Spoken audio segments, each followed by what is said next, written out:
যাচ্ছি মনুবাজার মনুবাজার মনুবাজার মনুবাজার করা হয় বাজার মনুবাজার চলো। হ্যালো কৈশারি মনুবাজার ফোর দিলাম কিন্তু রাস্তায় শেষ না দূর যাইতে আছি ফাইনালি পৌঁছা গেলাম মনুবাজার।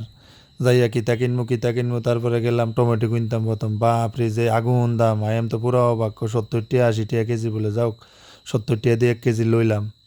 লনের পরে গেলাম উস্তা দোকানে, উস্তারও তো আগুন দাম বাবু, 60 টাকা বলে 500, মা গোমা লইলাম যাওক। তারপরে গেলাম মরিচ দোকানে, মরিচ দোকানে স্বর্ণের দাম বাপরে 200 300, মানে 300 এরকমের মরিচে নাই। যাওক দামাদামি করে মরিচ লইলাম। তারপরে একটু পরে সাইফুল্লাহ আমারে টানাটানি লাগাইলো, তে বলে ছাগল কিনবো। আসলে তার ছাগল কেনার পিছনের মেইন যুক্তিটা হইলো, হেতে আমারে কইলো যে ছাগলটা কিনবো, তে বলে বিয়া করতে হইব, তে বলে শিখ না, তারে বলে কোন মাইয়া বুদ্ধি দিছে ছাগলের দুধ খাইতে হইব, ছাগলের দুধ না খাইলে বলে তে মোটা হইতো না, আর বিয়া শাদিও বলে তার কপালে না।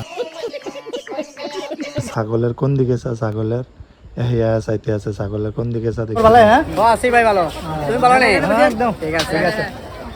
মনুবাজার আছে নাকি? মানে খরচ লাগা, মানে ত্রিপুরার যে সবচেয়ে মানে খরচ করতে হলে মানে মনুবাজারে ভালো। এটা বুঝি বুঝলি, হুং না গু চাইলে হুং না গু আছে। ঠিক আছে। তারপরে বেয়াই একটার লোকে দেয়া হইলো, বেয়াই একটা মাছ পথে কো মাগো মনুবাজার বলে দুনিয়ার বড় বাজার, এটাতে বলে হুকনা গুয়ো বলে ভাজা থুত, আমরা কি আর গু কিনবো নি। আর আমরা ওই যে বাঙালি তাড়াতাড়ি দৌড়ে গেলাম কি হিদো লুটকির বাজারে, যাইয়া কিনলাম বড় বড় সাইজ শুটকি শীতল, এটি লইলাম। সাইফুল্লাহ আমার তাল ভাল দিন নিছে, আসলে কি এর আমি বুঝলাম, এত হইলে আসলে বিয়া করবোতে ছাগল কিনতো, কিন্তু ছাগল তো কিনলো না, তারা দুধও খাওয়া হইলো না, তে নিয়ে আমার টেয়াটিরে মন মারি দিল। হ্যাঁ নিচেরে আমার টেয়াটিরে মন মারছে, তে আমার আর কই লাভ নাই।